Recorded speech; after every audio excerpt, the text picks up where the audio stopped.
सभी को जय जिनेन्द्र।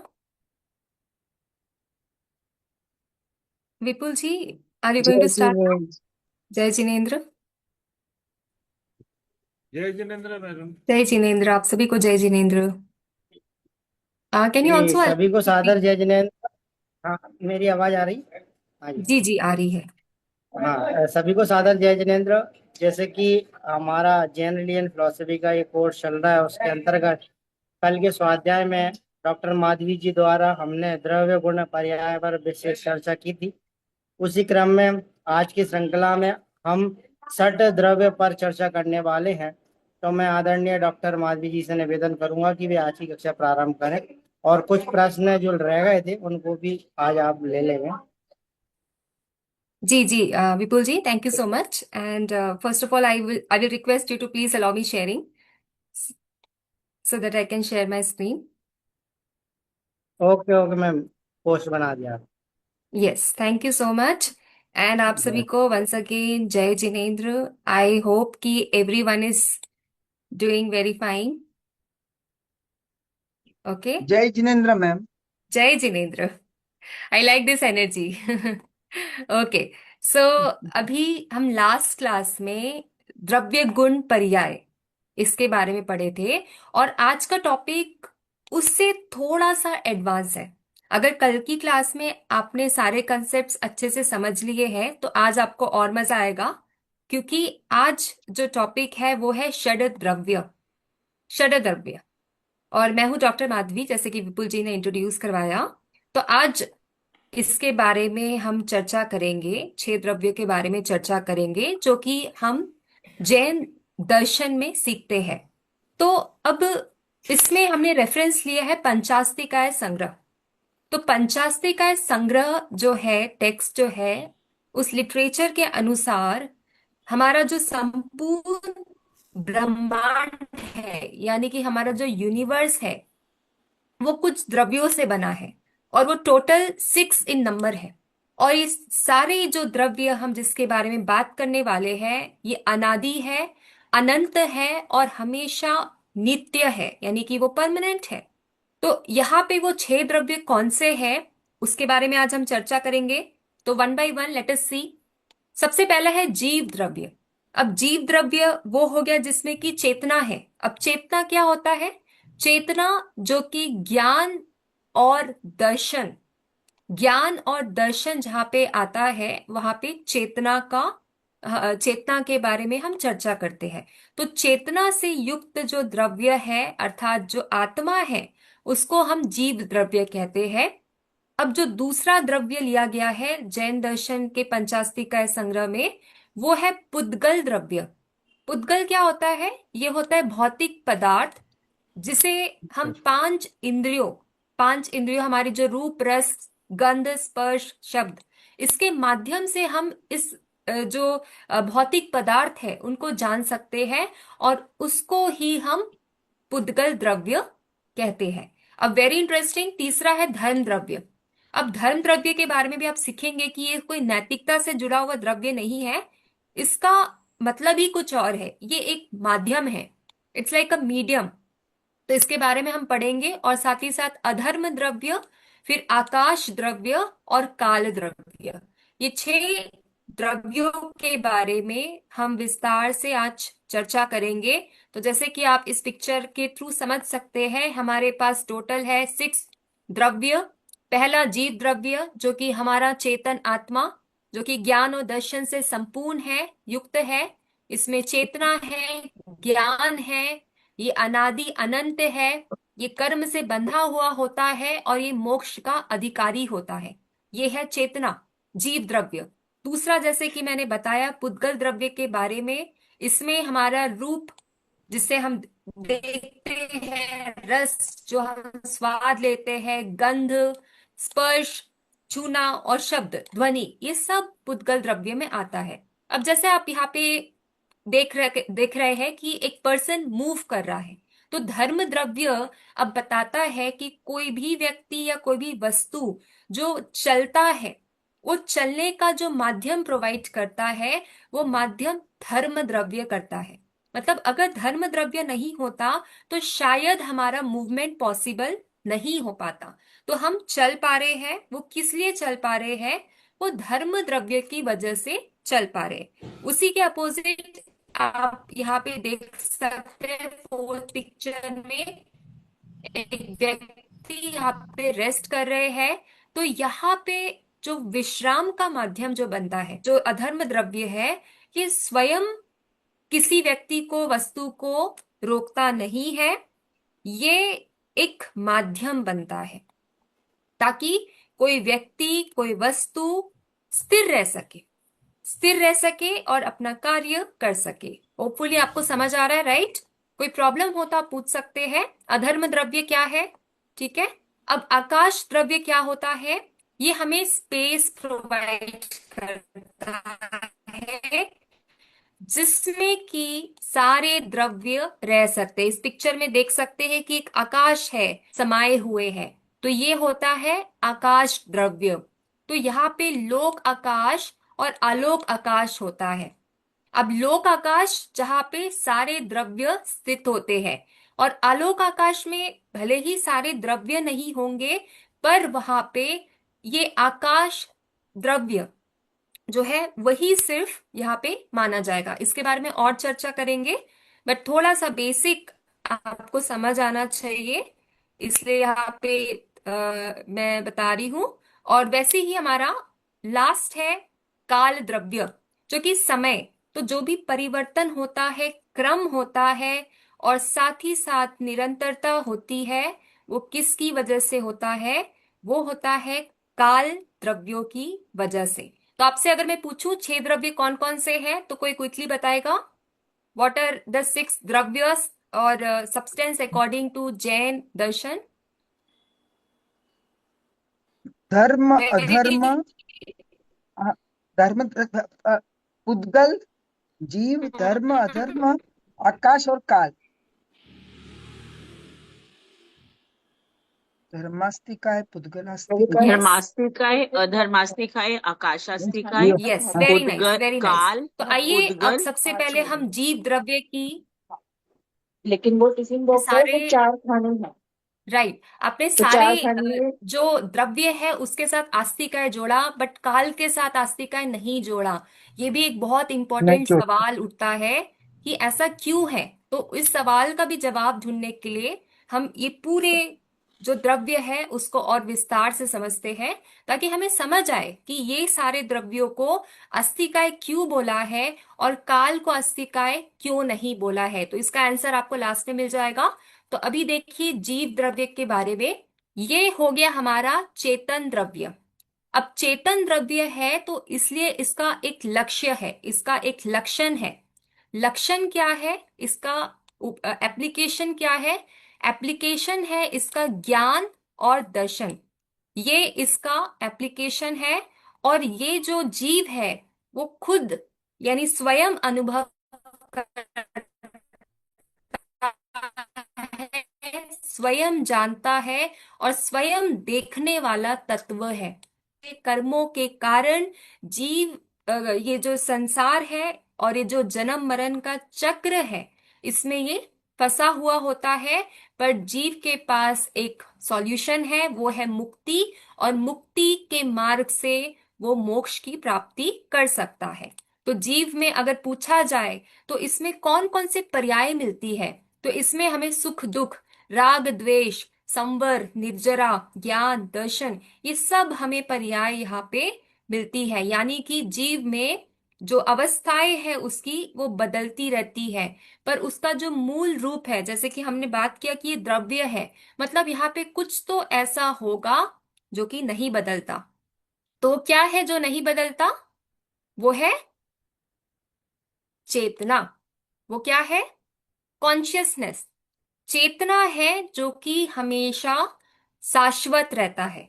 तो जैन दर्शन के अनुसार ऐसा माना गया है कि जितने भी जीव है वो स्वतंत्र है, पर वो अपने कर्मों की वजह से वो कर्ता और भोक्ता बन के रहते हैं। और इसी वजह से हम जब जैन दर्शन पढ़ते हैं या कोई भी दर्शन या धर्म पढ़ते हैं, तो वहां पे सबसे ज्यादा महत्व आत्म शुद्धि की ओर दिया जाता है और मोक्ष की प्राप्ति की ओर दिया जाता है, ताकि जीव अपने आप को समझ जाए, अपने स्वरूप को समझ जाए कि वो चेतन द्रव्य है, अपने उपयोग को समझ जाए कि उसका एक जो जीवन है वो ज्ञान और दर्शन को समर्पित कर देना है, और साथ ही साथ वो अपने स्वभाव को देखे, यानी जानना, देखना और अनुभव करना ही उसका स्वभाव है। तो ये सब समझ के ही जीव अपने बंधन से बाहर निकल पाता है। तो हमने पर्याय के बारे में बात किया। पर्याय कौन कौन से हैं, जल्दी बताइए कोई भी। जीव को कौन कौन से पर्याय फेस करना पड़ता है? व्हाट आर द पर्याय? ये सारे ज्ञान जो है दर्शन, दुख। सुख दुख, राइट। राग द्वेष, बंध संवर, यस निर्जरा यस मोक्ष। यस, तो दिस इज ऑल पर्याय। और लक्ष्य हमें मालूम है, कर्म बंधन से मुक्त होकर मोक्ष की प्राप्ति करना। तो क्विकली हम पिक्चर से देखते हैं, ये जीव है, ये कर्मों के कारण ये साइकिल यानी जन्म मरण के साइकिल में बंधा हुआ है। तो ये बंधन की प्रक्रिया क्या है? अज्ञानता, मिथ्या दर्शन, फिर मिथ्या दर्शन से कर्मों का प्रवेश, और फिर आप देख सकते हो थर्ड पिक्चर में कर्मों का बंधन, कर्मबंध, और कंटिन्यूअसली जन्म मरण का चक्र। तो उसकी मुक्ति की प्रक्रिया क्या है, जो हमने रत्नत्रय पढ़ा है, सम्यक दर्शन, सम्यक ज्ञान और सम्यक चारित्र। ये मुक्ति की प्रक्रिया है जिससे कि वो मोक्ष की प्राप्ति कर सकता है। तो जीव का मुख्य लक्ष्य आपको याद रखना है, ये पंचाशरी काय में इसका बहुत बड़ा और बहुत बढ़िया एक्सप्लेनेशन है कि जो जीव है उसका मुख्य लक्षण है ज्ञान और दर्शन, यानी जानना और देखना, यही उसका मुख्य लक्षण है। तो जीव के बारे में आपको इतनी जानकारी होनी चाहिए, आइडिया होना चाहिए कि जीव द्रव्य क्या है और कैसा है। होपफुली मेरी आवाज आप सबको आ रही है, कुछ प्रॉब्लम तो फेस नहीं कर रहे, right? Everyone can hear me? Yes. तो जीव द्रव्य का मेन लक्ष्य क्या है, बताइए आप लोग। जीव द्रव्य का मेन लक्ष्य क्या है, कोई भी बताइए जल्दी। मोक्ष जीव को उपयोग, मोक्ष है। हाँ, मोक्ष तो है, मोक्ष तो हाँ ज्ञान बिल्कुल की है, प्राप्ति, मोक्ष लक्ष्य है, मतलब कर्मों से ज्ञाता दृष्टा मुक्ति है। भाव, स्वयं राइट को राइट। जानना। हाँ, जानना, स्वयं को जानना, और ज्ञान, ज्ञान ऑब्वियसली स्वयं को जानना तो ज्ञान आ गया, ठीक है, वेरी देखना, नाइस। यस, दर्शन, दर्शन, दूसरा दर्शन। दर्शन। यस, तो वो उसको जीव उपयोग बोलते हैं, यानी जीव का प्रॉपर एप्लीकेशन। अब नेक्स्ट हम देखते हैं पुद्गल द्रव्य। बहुत ही इंपॉर्टेंट द्रव्य है, क्योंकि आसपास जितनी भी हम वस्तुएं देखते हैं वो सभी पुद्गल द्रव्य है। अब पुद्गल द्रव्य का जो अर्थ है वो समझते हैं। जो पुद्गल शब्द है वो पू यानी कि पूरण और गल यानी कि गलन, ये शब्दों से मिलके पुद्गल शब्द बना है। अब पू मतलब पूरण का मतलब होता है मिलना या संयोग होना, और गलन का मतलब होता है उसका अलग अलग हो जाना। तो इस प्रकार से जो पुद्गल द्रव्य है उसमें हमेशा हम संयोग और वियोग, ये दोनों प्रक्रिया हम देखते रहेंगे। ये हमेशा ये प्रक्रिया चलती रहेगी, और इसकी विशेषता यही है कि ये भौतिक संसार में जो परिवर्तनशीलता है उसके बारे में बतलाता है। तो ये पुद्गल द्रव्य है। और जैन दर्शन में पुद्गल जो है वो बहुत ही मुख्य द्रव्यों में से है, और ये अजीब द्रव्य है, ये मूर्त द्रव्य है, यानी इसका रूप है, इसमें चेतन नहीं है, ये अचेतन है, और ये अस्तिकाय है, मतलब इसका अस्तित्व है, आप इसको अनुभव कर सकते हैं। तो ये है अस्तिकाय। तो जितने भी आप भौतिक जगत देखते हैं, लाइक पृथ्वी, जल, अग्नि, ये सब जो है, ये सब जो दिखने वाले पदार्थ है वो पुद्गल से निर्मित माने जाते हैं, यानी पुद्गल से बनते हुए हमें मिलता है। तो पुद्गल में हम जो बोल सकते हैं कि अगर हमें इसे अनुभव करना है तो हम कैसे अनुभव करेंगे, वो हम रस, गंध, स्पर्श, ये सारी जो हमारे इंद्रियों के गुण हैं, इससे हम पुद्गल को अनुभव कर सकते हैं। और साथ ही साथ इसका रंग भी है, जैसे काला, नीला, लाल, पीला, ये सब उसके रंग है।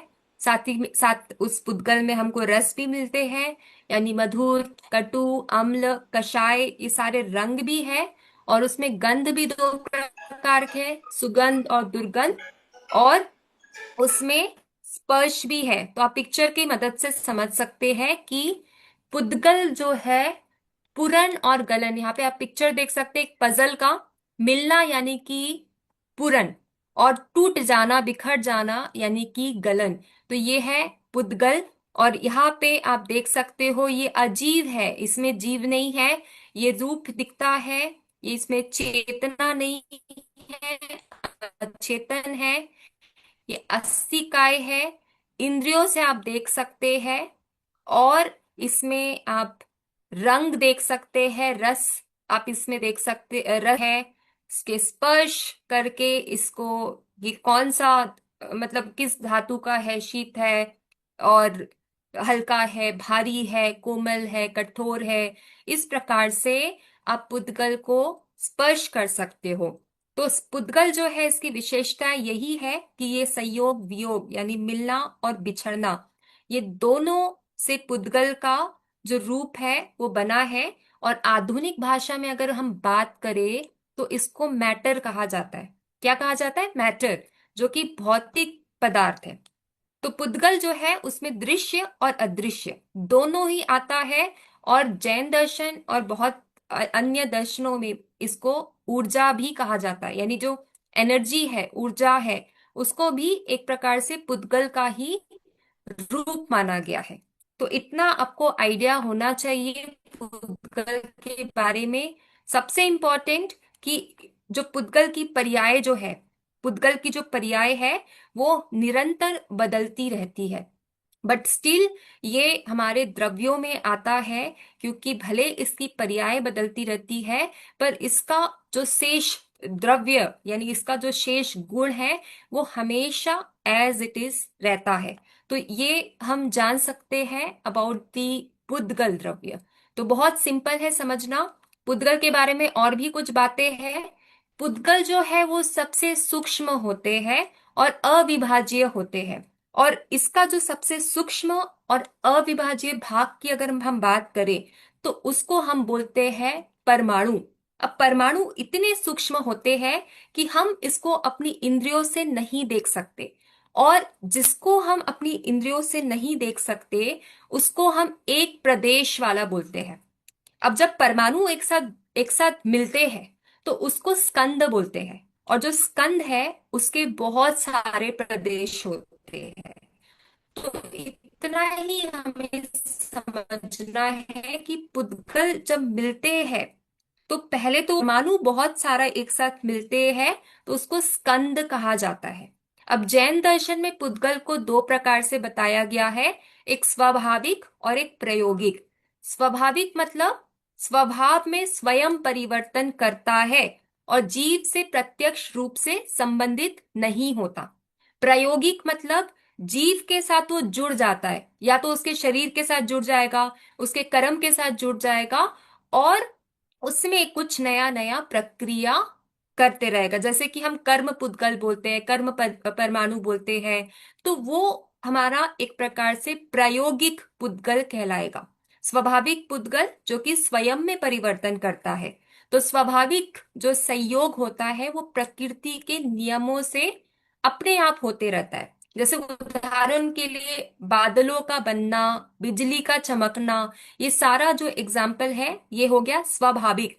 और प्रायोगिक, प्रायोगिक में आप जैसे यहाँ पे देख सकते हैं नमक का पानी में घुलना, अपने पुद्गल जीव का हमारे शरीर में जुड़ना, कर्म बंद हो जाना, ये सारा जो है ये प्रायोगिक पुद्गल में आता है। तो इतना हमें समझना है पुद्गल के प्रकार के बारे में। पुद्गल के प्रकार क्या है? स्वाभाविक और प्रायोगिक। अब इसके बाद हम नेक्स्ट आते हैं धर्म द्रव्य, जो कि मैंने आपको बताया बहुत इंपॉर्टेंट द्रव्य है। पहले इसको एग्जाम्पल के माध्यम से समझते हैं। आप सभी सुन रहे हैं? Everyone is here? Yes. Madam एक क्वेश्चन था। हाँ जी, पूछिए। ये जो पूरा दृश्यमान जगत है, ये पूरा प्रायोगिक पुद्गल है। दृश्यमान जगत, दृश्यमान जगत में तो बहुत कुछ आता है। आप एग्जैक्टली क्या बोलना चाहते हैं? अपने आजू बाजू में अपने मतलब अपन जो इंद्रियों से जो चीज देख रहे हैं वो सारा पूरा प्रायोगिक पुद्गल का ही स्वरूप है ना। नहीं, उसमें भी बहुत सारी चीजें आती है ना। इंद्रियों से तो हम बहुत कुछ देखते हैं, वस्तु देखते हैं, खुद में जो बदलाव करता है उस वस्तु को देखते हैं। और बहुत सारे ऐसी चीजें देखते हैं इंद्रियों से जो कि टोटल प्रायोगिक में नहीं आ पाएंगे, वो स्वाभाविक में मैडम भी पर होता है। हम्म। नहीं मैडम, पर जैसे जो अभी भी मैंने चीजें बोला दिखाई दे रही। बादलों का, जैसे मैंने अभी आपको एग्जांपल दिया बादल, बादल से बारिश। अब ये तो स्वाभाविक हुआ ना, बट हम उसको अपनी इंद्रियों से देख पा रहे हैं, प्रत्यक्ष कर पा रहे हैं। वो खुद में नहीं चेंज हो रहा है, वो हमारे नहीं, हाँ। मैं कहना चाह रहा हूँ कि जो भी कुछ दिख रहा है वो है तो किसी न किसी जीव का शरीर ही है। जैसे बादल है तो वो भी आपका एक जीव का शरीर है। हाँ मतलब पत्थर है अगर तो वो। डीपर लेवल में जाएंगे जी। तो हम बोल सकते हैं, बट इसमें हमें और डिस्कशन करना पड़ेगा कंक्लूजन में आने से पहले। ओके, ठीक है। ओके। तो अभी थैंक हम, you ma'am. Yes, thank you so much. अभी हम धर्म द्रव्य की तरफ चलते हैं। अब जैन दर्शन में धर्म द्रव्य यानी कि धर्मास्तिकाय। अब देखते हैं कि धर्म द्रव्य होता क्या है। तो छह द्रव्यों में से एक जो है अजीव, अमूर्त और अस्तिकाय द्रव्य, ये जो द्रव्य है ये गति का माध्यम है। सबसे इंपॉर्टेंट आप देख सकते हैं यहाँ पे जो इंसान चल रहा है, कैसे चल पा रहा है, ये धर्म द्रव्य की वजह से चल पा रहा है। तो जो भी हमने अभी पढ़ा जीव और पुद्गल द्रव्यों के बारे में, उसको चलने में जो सहायक होता है वो धर्म द्रव्य होता है। तो धर्म द्रव्य जो है वो नैतिकता से कनेक्टेड नहीं है, ये गति का माध्यम है। ये गति का सिर्फ और सिर्फ माध्यम है, कारण नहीं है। व्यक्ति या पुद्गल अपनी पोटेंशियलिटी, अपनी एबिलिटी के हिसाब से चलता है, पर उसको जो मीडियम प्रोवाइड किया गया है वो धर्म द्रव्य के माध्यम से किया गया है। अब यहाँ पे आप देख सकते हैं कि लोक है और आलोक है। तो आलोक में गति क्यों संभव नहीं? क्योंकि ऐसा माना गया है कि धर्म द्रव्य जो है वो सिर्फ लोक तक ही सीमित है। अगर आलोक में भी धर्म द्रव्य अगर होता तो शायद गति वहां पे होता, बट क्योंकि आलोक में धर्म द्रव्य नहीं है, निवास उसका नहीं है, और इसीलिए वहां पे गति नहीं है। तो धर्म द्रव्य में ये सारे जो गुण हमारे पुद्गल में दिखे थे, रंग रस, ये सब हमें नहीं मिलेंगे, क्योंकि ये अमूर्त द्रव्य है। इसको आप इंद्रियों से अनुभव नहीं कर सकते। अमूर्त और मूर्त में क्या फर्क है? जैसे पुद्गल मूर्त हुआ, आप इंद्रियों से अनुभव कर सकते हैं। अमूर्त मतलब क्या हुआ? इंद्रियों से आप अनुभव नहीं कर सकते। अब इसका स्वरूप क्या है? इसका स्वरूप अगर व्यवहार नय से हम अगर देखें तो इसमें बहुत सारे प्रदेश है, स्पेस पॉइंट जिसको बोलते हैं, बहुत सारे प्रदेश है अगर हम व्यवहार नय से देखें। बट अगर हम निश्चय नय से देखें तो निश्चय नय से ये एक ही कहलाता है। तो अब इतना समझने के बाद आप यहाँ पे एक एग्जाम्पल दे सकते हैं कि जल जो है वो मछली को नहीं चलाता, परंतु उसकी गति संभव बनाता है। तो ये धर्म द्रव्य के बारे में एक ब्रीफ में एक्सप्लेनेशन। बट अब धर्म द्रव्य को और डिटेल में थोड़ा जानते हैं कि धर्म द्रव्य मैडम, क्या होता एक है। जस्ट सॉरी टू इंटरप्ट, अपने फिजिक्स में एक तो टर्म आता है फ्रिक्शन। फ्रिक्शन बोलते हैं उसको, जो कि हम्म। गति में हमको सहायक होता है। हाँ, तो क्या यस, फ्रिक्शन और ये धर्मास्तिका दोनों एक ही चीज है? We can say that, we can say that. But philosophically उसको और अच्छे तरीके से समझते हैं, मतलब जैन दर्शन में जैसा बताया है। फ्रिक्शन आप बोल सकते हैं, अधर्म को रेजिस्टेंस बोल सकते हैं समझने के लिए। बट एग्जैक्टली क्या है धर्म द्रव्य, इसको समझने का प्रयास करते हैं। धर्म द्रव्य के बारे में हमने अभी तक इतना समझ लिया कि ये किसी वस्तु को चलाता नहीं है, ये ये जो है सिर्फ गति में सहायक देता है। हमने ये भी जान लिया कि इसका विस्तार सिर्फ लोक में है, आलोक में इसका विस्तार नहीं है। हमने ये भी जान लिया कि ये एक अचेतन द्रव्य है, यानी कि इसमें जो भौतिक गुण जैसे हमने पढ़ा है, रंग रस गंध, ये इसमें नहीं होता। और हमने इसके प्रदेश के बारे में पढ़ा कि प्रदेश इसका एक और अनेक दोनों माना जाता है। अब इतना पढ़ने के बाद हमें ये समझना है कि धर्म द्रव्य जो है नित्य है, यानी शाश्वत द्रव्य है। अब हम इसको एज ए द्रव्य पढ़ रहे हैं। फिजिक्स में जो हमने वो सब जो पढ़ा है, फ्रिक्शन, रेजिस्टेंस, उसको एज अ सब्सटेंस नहीं पढ़ा है। बट यहाँ पे हम धर्म द्रव्य को as a substance, as a एक प्रकार का द्रव्य, बहुत इंपॉर्टेंट जो है, जिसकी वजह से वास्तविकता बनती है, ये हम समझने का प्रयास कर रहे हैं। तो धर्म द्रव्य एक नित्य द्रव्य है जिसका कभी भी नाश नहीं होता, ये परमानेंट है। और यहाँ पे जो है इसके जो गुण है, इसमें हमेशा सूक्ष्म परिवर्तन होते रहते हैं, पर इसका जो स्वरूप है वो हमेशा स्थिर रहता है। और इसी वजह से इस धर्म द्रव्य को नित्य एवं परिवर्तनशील दोनों माना गया है। अब सवाल ये आता है, बहुत लोग के मन में ये सवाल आता है कि धर्म द्रव्य तो हमें गति में सहायता देता है, पर फिर इसमें परिवर्तन किस प्रकार से आता है? तो यहाँ पे हमें ये समझना जरूरी है कि ये एक निमित्त कारण है, ये सहायक कारण है। It is an instrumental cause. ये ऐसा कॉज है जो कि हमें एक प्रकार का मीडियम प्रोवाइड करता है, एक वातावरण प्रोवाइड करता है, जिसकी वजह से हम अपनी एक्टिविटीज को कंटिन्यू कर सके। भले ये खुद निष्क्रिय होता है, खुद इनएक्टिव होता है, खुद कोई क्रिया नहीं करता है, पर ये हम सभी को गति प्रोवाइड करने में सहायक देता है। तो से इसमें परिवर्तन होता है। वो परिवर्तन इस माध्यम से होता है कि होपफुली मेरा कनेक्शन सही है, आपको सुनाई दे रहा होगा, राइट? हाँ। तो मैडम जो गति लास्ट लाइन है जो ना, प्रोवाइड, लास्ट हाँ लाइन ऐसा है, और न ही किसी वस्तु को गति करने के लिए प्रेरित करता है, मतलब गति के लिए सहायक नहीं होता, हाँ, न ही ये किसी माध्यम है। हाँ हाँ, मतलब एक, इट्स अ मीडियम।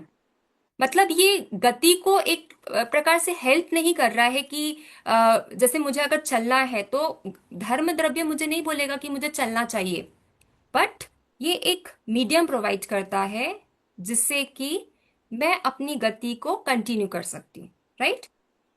तो ये जैसे एक मछली, मीडियम है। मैडम जैसे मछली के लिए पानी। Yes, that is the thing. मछली के लिए पानी जो है वो उसको सहायता नहीं करता है कि आप तैरो। मछली के जो ये जो पानी है वो उसको एक मीडियम प्रोवाइड करता है जिससे कि मछली तैर सकती है। इसीलिए जो जैन धर्म है, जैन दर्शन है, उसमें धर्म द्रव्य, अधर्म द्रव्य, आकाश द्रव्य, भले ही इस तीनों द्रव्यों को निष्क्रिय माना है, पर इसको एक प्रकार से सहायक कारण के रूप में बताया है।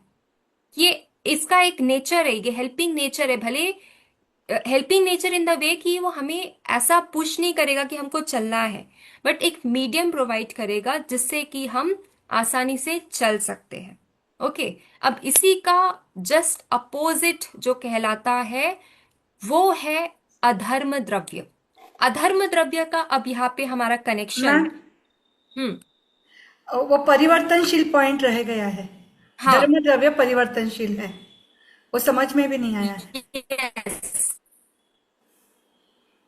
अच्छा, परिवर्तनशील यानी कि आप समझ सकते हैं कोई वस्तु जो होती है, वस्तु वस्तु में हम देखते हैं उसमें कंटिन्यूअसली, यहाँ पे धर्म जो द्रव्य है, कोई भी वस्तु हो, हाथी हो या चींटी हो, सभी को वो मीडियम प्रोवाइड करता है। तो इस एंगल में अगर हम समझे तो कहीं ना कहीं वो एकोमोडेशन के लिए हेल्पफुल है। मतलब वहां पे कोई भेदभाव नहीं है। वो एक ही प्रदेश या अनेक प्रदेश वाला धर्म द्रव्य कैसे हर एक वस्तु, हर एक व्यक्ति को मीडियम प्रोवाइड करता है, तो इसका आंसर दिया है कि उसमें भी एक परिवर्तनशीलता है, उसमें भी एक ऐसी कैपेबिलिटी है कि वो सबको एकोमोडेट कर सकता है टू प्रोवाइड द मीडियम। और इसी एक्सप्लेनेशन को बताने के लिए उसके परिवर्तनशीलता पे महत्व दिया है, क्योंकि आप उसको देख नहीं सकते हो, बट आप खुद से सवाल पूछ सकते हो कि ये धर्म द्रव्य एक द्रव्य मामूली सा, अब बोलेंगे कि सिर्फ तो हमको मीडियम प्रोवाइड कर रहा है, तो इसको कैसे मालूम कि हाथी को भी सेम मीडियम देना है, चींटी को भी सेम मीडियम देना है, इसको कैसे मालूम, कैसे इसमें इतनी जो फ्लेक्सिबिलिटी है एक प्रकार से अगर समझा जाए तो ये इसकी एक नेचर है जो कि परिवर्तनशीलता, इसकी वजह से ये हमें देखने को मिलता है। ओके, तो इसी वजह से इसको नित्य एंड परिवर्तनशील माना गया है। अब उसी का जस्ट अपोजिट जो द्रव्य है वो है अधर्म द्रव्य। अब यहाँ पे मैं थोड़ा फास्ट ही चल रही हूँ बिकॉज थोड़ा समय का रहता है और हमें टोटल 6 द्रव्य कंप्लीट करने हैं, राइट? ठीक है, अभी तक आप सबको क्लियर हो रहा है? Everything is clear till now? या मैम। यस। तो अब अधर्म द्रव्य के बारे में अगर हम समझे तो ये पाप और अनैतिकता से कनेक्टेड नहीं है। ये भी एक दार्शनिक द्रव्य है जो जीव और पुद्गल के रुकने में सहायता देता है।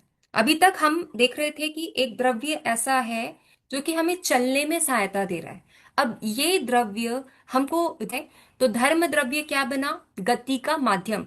गति के लिए हम धर्म द्रव्य हमें रुकने के लिए प्रोत्साहित नहीं कर रहा है, ये सिर्फ विश्राम का माध्यम है। अब ये भी अस्थिकाय है, ये भी अमूर्त है क्योंकि आप इसको ऑब्वियसली देख नहीं सकते हो, ये भी अचेतन है क्योंकि निष्क्रिय है, इसकी कोई एक्टिविटी आपको नहीं दिखेगी, और साथ ही साथ ये एक द्रव्य है और इसका विस्तार भी सिर्फ लोक तक ही सीमित है। यानी कि ये जो आप देख रहे हैं धर्म द्रव्य और अधर्म द्रव्य, लोक से बाहर इसका जो बोल सकते हैं कि कार्य है या नहीं है, तो नहीं है। तो अधर्म द्रव्य किसी वस्तु को रोकता नहीं है, किसी भी वस्तु को सिर्फ और सिर्फ विश्राम के लिए एक अनुकूल वातावरण प्रदान करता है। तो ये एक सहायक द्रव्य है, किसी को रोकना और नियंत्रित करना इसका कार्य नहीं है, ये सिर्फ एक सहायता देता है जिससे कि कुछ भी, कोई भी रुक सके, कोई भी चल सके। तो अधर्म द्रव्य को समझने के लिए आप धरती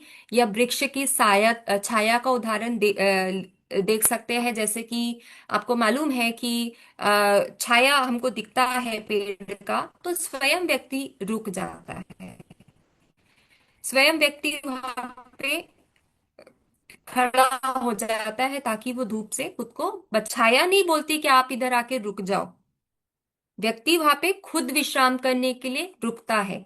तो विश्राम करने के लिए जो स्थान प्रदान करता है वो है अधर्म द्रव्य।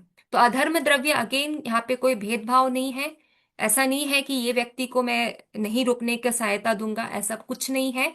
यहाँ पे भी आपको दिखेगा कि अधर्म द्रव्य भी वैसे ही काम करता है जैसे कि धर्म द्रव्य काम करता है। तो धर्म द्रव्य जो है वो गति का माध्यम था, अधर्म द्रव्य जो है विश्राम का माध्यम है।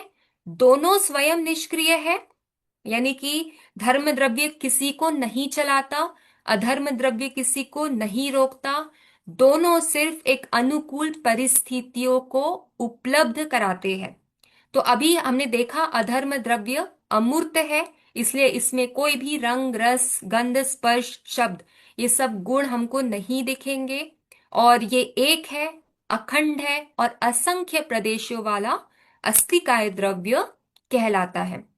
ये भी हमने देखा कि इसका लिमिट है, ये सिर्फ लोक आकाश तक है, आलोक में इसका अस्तित्व नहीं है। वैसे ही आचार्य उमा स्वामी जी कहते हैं कि धर्म, अधर्म, आकाश, ये अभी हमने बात किया था, तीनों निष्क्रिय द्रव्य है, तीनों जो है वो स्वयं क्रिया नहीं करते हैं, सिर्फ ये सहायक कारण है, ये ऑक्सिलियरी कॉज है, सहायक भूमिका ये निभाते हैं।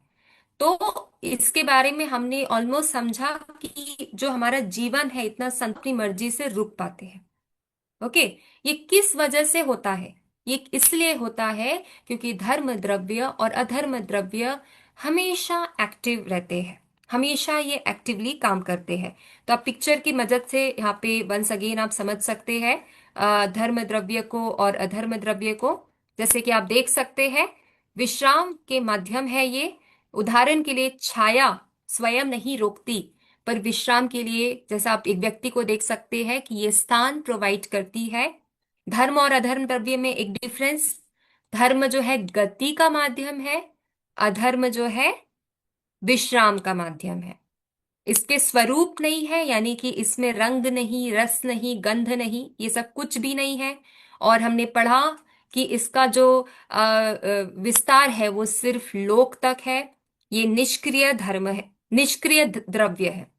ओके, तो आई होप इतना क्लियर हो गया होगा आपको धर्म द्रव्य एंड अधर्म द्रव्य के बारे में। क्लियर है? आगे बढ़ते हैं। क्लियर है सबको? Is it all clear? मैं अधर्म भी परिवर्तनशील है क्या? अब परिवर्तनशील इन द सेंस, हाँ, हम बोल सकते हैं कि ये भी हमको एकोमोडेशन, यानी सभी को एकोमोडेशन करने के लिए हमें एक वातावरण प्रोवाइड करता है, ताकि सारा व्यक्ति, सभी वस्तु अपने हिसाब से रुक सके। किसी को ये पुश नहीं करता है कि आपको रुकना ही है, या किसी को बोलता नहीं है कि इसको फोर्सफुली रोका जाए या इसको कम धीमी में रोका जाए। सब अपनी इच्छा से रुकते हैं, ये सिर्फ वातावरण प्रोवाइड करता है।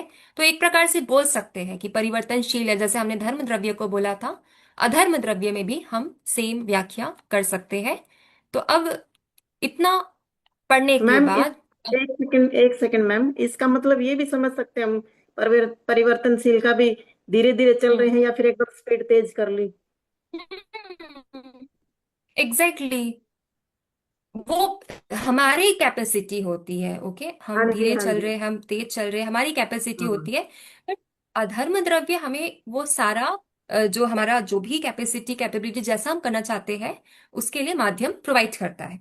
तो हाँ, फिर उसमें वो वो एक फ्लेक्सिबिलिटी परिवर्तन, है कि वो हाँ सभी को एक प्रकार से, हाँ, हाँ तो ये जी, परिवर्तन तो का सभी को समझ एक सकते हैं प्रकार हम से, इसी से। यस यस, बिल्कुल, right right. Okay, very nice. अब अभी आगे देखते हैं आकाश द्रव्य के बारे में। अगर यहाँ पे पिक्चर है तो पहले पिक्चर से समझ लेते हैं आकाश द्रव्य जैसे होता आपने है। कहा कि ओके, आपका वॉइस कट हो जाता है। मेरा वॉइस कट हो रहा है? हाँ, आपकी आवाज नहीं आ रही मैम। मेरी आवाज आ रही है आप सबको? नहीं आ अभी रही आ है? रही है। आ रही है, राइट। हाँ, तो मैंने आ अभी रही तक कुछ आ रही बोला है। नहीं। अभी आ रहा है। आकाश द्रव्य, हाँ, आ रही है, राइट।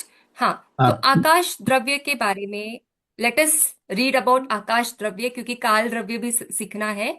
तो आकाश द्रव्य होता क्या है?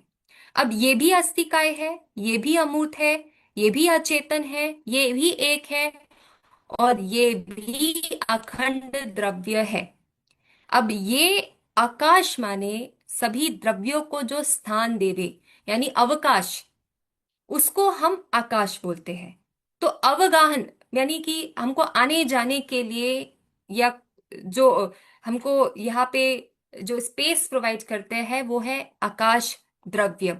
अब यहाँ पे एक ही द्रव्य है जिसका विस्तार जो है वो लोक और आलोक दोनों में फैला हुआ है, इसलिए इसका विस्तार सबसे अधिक माना गया है। अब आकाश द्रव्य को दो भाग में डिवाइड किया। लोक आकाश, जहां पे जीव, पुद्गल, धर्म, अधर्म, काल सभी आ जाते हैं। आलोक आकाश, यहाँ पे सिर्फ आकाश द्रव्य है और ये अनंत है। अब आकाश द्रव्य का कार्य कार्य समझ लेते हैं। आकाश जो द्रव्य है सभी को रहने और कार्य करने के लिए स्थान प्रोवाइड करते हैं, यानी कि सपोर्ट करते हैं, आधार है। और इसकी भूमिका क्या है कि ये स्वयं किसी को चलाता नहीं है। ये हो गया हमारा धर्म द्रव्य। मतलब ये एक प्रकार से अगर हम धर्म द्रव्य का देखें तो स्वयं किसी को चलाता नहीं है, गति में सहायता देता था, वो है धर्म द्रव्य। फिर अधर्म द्रव्य में जो विश्राम में सहायता है। अब अगर हम आकाश का फंक्शन समझे तो ये सिर्फ हमको स्थान देता है, ये सिर्फ हमको एक स्पेस देता है जहां पे हम अपनी जो भी एक्टिविटीज है चलने की, रुकने की, वो हम कर सकते हैं। तो यहाँ पे इंपॉर्टेंस क्या है कि अगर आकाश नहीं होता तो कोई भी द्रव्य यहाँ पे नहीं हो पाता। यानी जितने भी द्रव्य आप देख रहे हैं, जीव, पुद्गल, धर्म, अधर्म, वो सिर्फ और सिर्फ आकाश की वजह से इस लोक में हमें मिलते हैं। तो ये ब्रह्मांड का आधार है और ये स्वयं गति या विश्राम में भाग नहीं लेता। ये सिर्फ और सिर्फ स्थान प्रोवाइड करता है।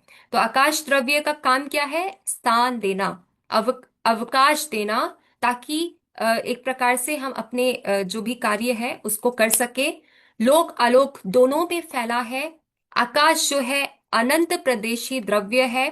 लोक आकाश के बारे में हमने समझा कि लोक आकाश में जीव, पुद्गल, धर्म, अधर्म, काल सभी आता है। आलोक आकाश में सिर्फ आकाश आता है और बाकी के द्रव्य यहाँ पे नहीं आते। अब आकाश द्रव्य जो है वो सभी द्रव्य को रहने और कार्य करने के लिए स्थान प्रोवाइड करते हैं, यानी कि सपोर्ट प्रोवाइड करते हैं। तो इसीलिए हम इसको बोलते हैं कि ये सभी द्रव्यों को स्थान देता है, अवकाश देता है। ये किसी को चलाता नहीं है, किसी को रुकाता नहीं है। ये सिर्फ और सिर्फ ये स्थान देता है ताकि कोई भी व्यक्ति, कोई भी पुद्गल अपने कार्यक्रम को, अपने कार्य को सही तरीके से कर सके। तो आपको क्या याद रखना है? जो हमने तीनों द्रव्य पढ़ा, धर्म द्रव्य, अधर्म द्रव्य, आकाश द्रव्य, ये तीनों के फंक्शन अलग अलग है। ये तीनों के फंक्शन को हमें मिक्स नहीं करना है। तीनों का जो कार्य है वो अलग अलग है। तो इसको हमें ध्यान रखना है कि धर्म द्रव्य गति में सहायता देता है, अधर्म द्रव्य विश्राम में सहायता देता है, और जो आकाश है वो सिर्फ स्थान देता है, यानी अवकाश देता है। तो ये तीन जो फंक्शन है आपको याद रखना है। अब आइए हम देखते हैं काल द्रव्य के बारे में। काल द्रव्य जो है अब परिवर्तन होने में कौन सहायता करता है? इतनी मैम जो परिवर्तन हो रहा है। Ma'am yes. हेलो आकाश भी हाँ जी। परिवर्तनशील होता है। आप जो एग्जांपल दिया हाथी नहीं। और हाँ हाँ हाँ उसके हिसाब से आकाश भी हाँ, परिवर्तनशील होता आकाश भी परिवर्तनशील होता है, इसके बारे में मैंने सोचा नहीं है। आप सोच सकते हैं इसके बारे में, राइट? मैं सोचती हूँ तो मैं आपको बताऊंगी कि आकाश परिवर्तनशील होता है कि नहीं, मतलब, but it's a very good question. I will look in है। To it. ठीक है, थैंक यू। तब तक आप भी सर्च कर सकते हैं। ओके। अब यहाँ पे नेक्स्ट हम पढ़ते हैं काल द्रव्य के बारे में। अब काल द्रव्य जो है, जैसे कि मैंने आपको बताया कि ये परिवर्तन में सहायक है। तो काल जो है, जितने भी द्रव्य है उसमें अगर परिवर्तन हो रहा है, यानी कि उसमें नई अवस्था आना और कुछ विकास होना, ये सब काल द्रव्य की वजह से हो रहा है।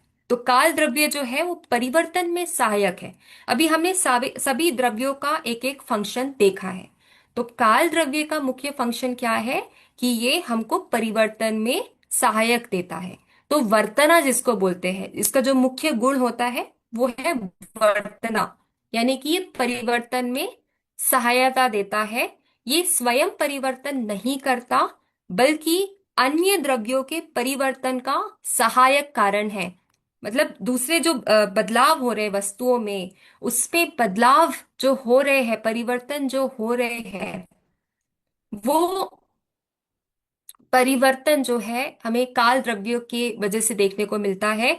तो इसमें उत्पत्ति, विनाश, परिवर्तन, ये सब जो है वो काल के संयोग से ही संभव है। अब एक सवाल आता है, काल एक है या अनेक? तो एक ही समय में अनेक जीव और पदार्थ में माने कि अलग अलग प्रकार से परिवर्तन होता है, और इसी वजह से काल द्रव्य को अनेक माना गया। तो क्वेश्चन अगर पूछा जाए कि काल एक है या अनेक, तो यहाँ पे आप समझ सकते हैं कि एक ही जो मतलब जितने सारे आप द्रव्य देख रहे हैं, सब में अलग अलग तरीके से चेंज हो रहा है। कोई आज जन्म ले रहा है, समय के हिसाब से चल रहा है। तो इसलिए काल द्रव्य को अनेक माना गया है और ये असंख्य कालाणुओं वाला द्रव्य माना गया है। ओके। अब इतना जानने के बाद आज मुझे नहीं लगता इसमें ज्यादा डिटेल में जा पाएंगे, बट स्टिल थोड़ा पॉइंट कवर करते हैं जैसे कि मैंने आपको बताया कि ये परिवर्तन संभव कराता है, और इसका जो मुख्य गुण है वो है वर्तना। वर्तना के लिए काल द्रव्य जो है वो हमें जो है प्रोवाइड करता है परिवर्तन का। अब इसमें जो सूक्ष्म जो रूप है इसको कालाणु बोलते हैं, और इसका जो सूक्ष्म भाग है जो कि एक प्रकार से बोलते हैं कि प्रत्येक जीव और द्रव्य की अन्य जो अवस्थाएं होती है, जो चेंजेस होता है, वो चेंजेस का कारण कालाणु ही होता है। तो इसलिए जो जैन दर्शन है उन्होंने काल को दो रूप में बताया है, एक व्यवहार काल और दूसरा द्रव्य काल। व्यवहार काल जो कि हम दैनिक जीवन में अनुभव करते हैं, जैसे भूतकाल, वर्तमान काल, भविष्य काल। तो समय में जो परिवर्तन होता है वो हमें एक प्रकार से व्यवहार काल में देखने को मिलता है। अब शाश्वत और सभी परिवर्तनों का सहायक कारण है, तो इसको हम एक प्रकार से द्रव्य काल बोल सकते हैं। तो व्यवहार काल जो है वो बदलता रहेगा, जबकि द्रव्य काल जो है वो नित्य रहेगा। मतलब आप एक डिफरेंस समझिए, आप डेली लाइफ में जो चीज अनुभव करते हैं वो है हमारा व्यवहार काल, पर जो द्रव्य काल है वो एक प्रकार से जो बोल सकते हैं कि परिवर्तनों का सहायक कारण है। वो खुद नहीं बदल रहा है, जैसे अभी व्यवहार काल पास्ट प्रेजेंट फ्यूचर ये बदल रहा है, बट जो द्रव्य काल है वो खुद नहीं बदल रहा है, बट एक कारण बन रहा है जिससे कि सामने की वस्तुएं बदलती आ रही है। तो काल का भी नित्य और क्षणिक स्वरूप है। तो काल को नित्य और क्षणिक दोनों माना गया है। ये शाश्वत है और इसका अस्तित्व कभी भी समाप्त नहीं होता है। और जो व्यवहार काल जो है वो हर क्षण बदलता रहता है। अब जो मैंने क्वेश्चन आपको स्टार्टिंग में पूछा था कि काल द्रव्य अस्तिकाय क्यों नहीं है, सबसे पहला इसका पॉइंट यही है कि काल जो है एक स्वतंत्र द्रव्य है, क्योंकि इसमें उत्पाद, व्यय, द्रव्य तीनों गुण पाए जाते हैं। फिर भी हमने देखा कि इसे अस्तिकाय नहीं मानते, वो इसलिए क्योंकि ये एक ऐसा द्रव्य है जिसमें अनेक प्रदेश नहीं होते। अभी तक हमने देखा कि धर्म द्रव्य में भी एक प्रकार से हमने देखा कि अनेक प्रदेश है, आकाश में भी देखा अनेक प्रदेश, बट यहाँ पे काल द्रव्य में डिफरेंट स्पेस पॉइंट नहीं होते। जितने भी काल अणु हैं सिर्फ और सिर्फ वो एक ही प्रदेश में रहते हैं, और इसी वजह से काल का कोई ना काय नहीं होता। अस्थि काय मतलब उसका काय है, शरीर है, एक प्रकार की बॉडी है। जैसे हमने पढ़ा कि आकाश का भी लोक आकाश है, आलोक आकाश है, एक विस्तारता है। धर्म का भी पढ़ा कि वो सिर्फ लोक आकाश तक है। तो वैसे ही काल का अगर हम देखा जाए तो काल में कोई काय नहीं है, इसमें कोई शरीर नहीं है, और इसी वजह से काल द्रव्य को हम अस्तिकाय द्रव्य नहीं कहते हैं। काल द्रव्य ही ऐसा द्रव्य है जिसको हम अनस्तिकाय कहते हैं। तो काल द्रव्य अनस्तिकाय क्यों कहा गया? क्योंकि इसमें कोई विस्तृत शरीर नहीं है, इसमें कोई अनेक प्रदेश नहीं है, ये सिर्फ और सिर्फ दूसरे द्रव्यों के परिवर्तन का सहायक कारण है। और जो जितने भी कालाणु होते हैं वो एक ही प्रदेश में स्थित रहते हैं, और इसलिए इसको अनस्तिकाय द्रव्य कहा जाता है। तो अभी हमने इसकी भी चर्चा की। व्यवहार काल जो हम दैनिक जीवन में देखते हैं, हमारा घड़ी, प्रहर, दिन रात, ये सब हमारे व्यवहार काल की अवस्था है। और जो भी हमारा जीवन होता है यानी बाल्य अवस्था, युवा अवस्था, हमारी शिक्षा, दीक्षा, ये सारी जितनी भी अवस्थाएं हैं वो काल के बेसिस पे ही होती है। अगर काल नहीं होता तो परिवर्तन भी हमें इतनी आसानी से देखने को नहीं मिलता। तो प्रारंभिक जैन आगमों में काल को स्वतंत्र द्रव्य नहीं माना गया था, फिर बाद में उत्तर अध्ययन सूत्र में इसे स्वतंत्र द्रव्य के रूप में स्वीकार किया गया। बट एनीवेज ये अलग एक मतभेद का है, बट उसमें हम अभी नहीं जाते। काल द्रव्य का जो मुख्य जो कंसेप्ट था वो होपफुली आप सबको क्लियर हो गया होगा कि काल द्रव्य हमें किस प्रकार से सहायता देता है परिवर्तन के लिए, और साथ ही साथ इसका नित्य यानी शाश्वत, क्योंकि नित्य है इसका अस्तित्व कभी भी समाप्त नहीं होता है। और साथ ही साथ ये परिवर्तनशील है। जो भी हमारा व्यवहारिक काल है, दिन रात, ऋतु परिवर्तन, आयु, इस सब में हमें परिवर्तन दिखता है। तो ये एक स्वतंत्र द्रव्य है, इसमें तीनों गुण होते हैं, पर फिर भी ये अस्थिकाय नहीं है, क्योंकि इसका जो काल अणु है ये सिर्फ और सिर्फ एक प्रदेश में लेता है। इसका कोई विस्तृत शरीर नहीं है, इसमें काय नहीं है, और that is why it's not अस्थिकाय। तो यहाँ पे हमने ओवरऑल सारा कवर किया है। अब आप लोग को कुछ क्वेश्चन है?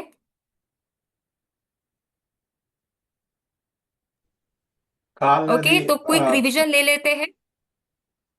काल में एक ही प्रदेश किया है तो वो अनेक कैसे हो सकता है? अनेक प्रदेशी नहीं, वो एक ही प्रदेश वाला है ना लेकिन काल। काल अनेक है, मतलब असंख्य कालाणु से बना है, बट उसका जो प्रदेश पॉइंट है दैट इज ओनली बताया ना, धर्म द्रव्य, अधर्म द्रव्य, उसको आप इट्स मेजरेबल। बट काल को आप सिर्फ आप इसको डिवाइड कर सकते हो कि भूतकाल, भविष्य काल, इसको उस प्रकार से इसके शरीर के यानी काय के हिसाब से आप इसको मेजर नहीं कर सकते हो, इसका विस्तृत रूप नहीं बता सकते हो। क्यों नहीं बता सकते हो? क्योंकि ये काल अणु जो है ये सिर्फ एक प्रदेश वाला पॉइंट है, यानी एक ही प्रदेश में ये स्थित है, इसके डिफरेंट डिफरेंट प्रदेश नहीं है। जैसे हमने धर्म द्रव्य में पढ़ा था कि वो उसमें होते हैं डिफरेंट प्रदेश, अधर्म द्रव्य पे भी हमने पढ़ा था, उसके भी डिफरेंट प्रदेश होते हैं, बट यहाँ पे हमें ऐसा देखने को नहीं मिलता है, और इसी वजह से इसको अस्थिकाय द्रव्य नहीं कहा जाता। उपली मतलब बहुत कॉम्प्लिकेटेड सा कंसेप्ट है, बट थोड़ा सा इसमें अगर हम विचार करते हैं, थोड़ा सा और अध्ययन करते हैं, थोड़ा सा सोचने का प्रयोग करते हैं, तो वो चीजें हमें क्लियर हो जाती है कि ये ऐसा क्यों है। बट आप लोग के सवाल बहुत इंटरेस्टिंग है, क्योंकि आप जिस प्रकार से पूछ रहे हैं तो मुझे समझ आ रहा है कि आप अपने चेतना का फुल यूटिलाइजेशन कर रहे हैं। तो ये चीज भी आसानी से क्लियर हो जाएगी। बट वही है, क्योंकि आप शायद पहली बार ये सारी चीजें सुन रहे होंगे, तो थोड़ा सा पढ़ने में, समझने में थोड़ा सा इधर उधर हो सकता है। बट इस डिटेल में जाएंगे तो ये सारा जो मेटाफिजिकल का यानी तत्व मीमांसा का जो कंसेप्ट है ये आपको अच्छे से क्लियर हो जाएगा। कक्षा प्राकृत की है और टाइम टाइम हो गया है, हाँ हाँ, वही वही बात टाइम है। हो गया है, इज इट? इसलिए सर मैं हमको कक्षा को यस यस। एंड करना रहेगा, हम्म। क्योंकि वो दूसरी ओके। कक्षा हमारी प्राकृत की है। यस। तो मैं बहुत बहुत आभार करूंगा डॉक्टर माधवी जी आपका, जो आपने 2 दिन धन्यवाद मैडम। हमारे मंच पर आकर के हमारे जितने भी धन्यवाद। श्रोता हैं ठीक है, कोई बात उनके नहीं लिए विपुल लाभ जी। दिया। Thank you so much everyone.